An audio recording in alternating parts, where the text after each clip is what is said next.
Collège Hector Berlioz dans le 18e arrondissement de Paris.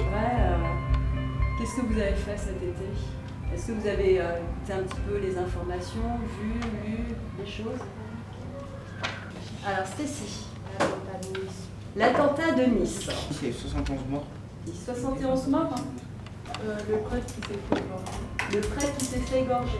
Moi, je ne pas fait la nuit, c'est ça. Tous les mardis matins, la documentaliste et la professeure de musique organisent des ateliers médias. Comment ces élèves reçoivent et comprennent l'information qui arrive en masse avec les chaînes d'information en continu et Internet. Alors, comment vous recevez ça? Comment ça s'est passé? Quand est-ce que c'était? Déjà l'attentat de Nice, c'était quand? Le 14 juillet. Donc qu'est-ce qu'il a appris, on va dire, par la télévision? Levez les mains. L'idée, c'est d'essayer de comprendre pourquoi ça se passe, et vous de réfléchir. Et comme c'est une classe média, qu'est-ce qui va nous intéresser? De comment ils en parlent, les médias. Comment ils en parlent, les médias? Développer son esprit critique, interpréter les images, remettre en question les analyses. Ces adolescents interrogent le travail journalistique, mais la défiance envers les médias traditionnels grandit. Des fois, ils modifient.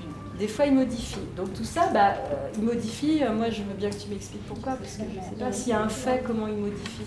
On dirait qu'ils veulent pousser les gens à détester, par exemple, une communauté. Tu penses que c'est les médias qui font ça? Ils rajoutent en fait, moi aussi, ils rajoutent beaucoup d'informations, pas forcément vraies.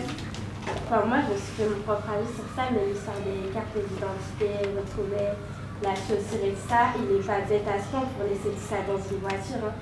Donc pour moi, ça, c'est pas vrai. C'est pas très quoi? C'est pas vrai. C'est pas vrai. Des critiques alimentées par de nombreux photomontages et commentaires que l'on trouve sur les réseaux sociaux, la source principale d'information de ces adolescents. Le trajet de la marche républicaine organisée au lendemain de l'attentat contre Charlie Hebdo ressemblerait au contour des frontières d'Israël. Les rétroviseurs de la voiture des frères Kouachi n'auraient pas la même couleur sur deux images. Deux voitures différentes auraient pu être utilisées. Pour lutter contre la diffusion de ces théories du complot, Rudi Reichstadt a créé un site internet. Conspiracy Watch, c'est un site qui est né en 2007 et qui est né de la volonté de mettre à disposition du plus large public des ressources, des contenus critiques sur les théories du complot, sur le conspirationnisme. Il prolifère sur ça, sur la remise en cause de la parole de l'État, de la parole politique, de la parole scientifique, de la presse également, des médias.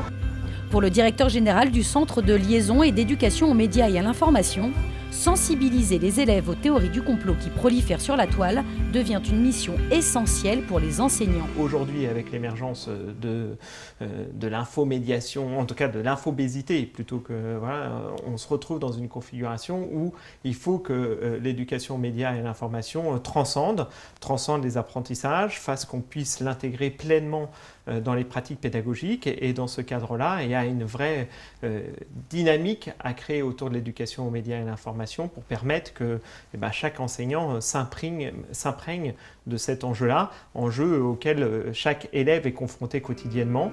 Jeunes, mais pas dupes, les élèves du collège Hector Berlioz continueront tout au long de l'année de comprendre comment fonctionnent les médias, de développer leur esprit critique pour apprendre à bien s'informer.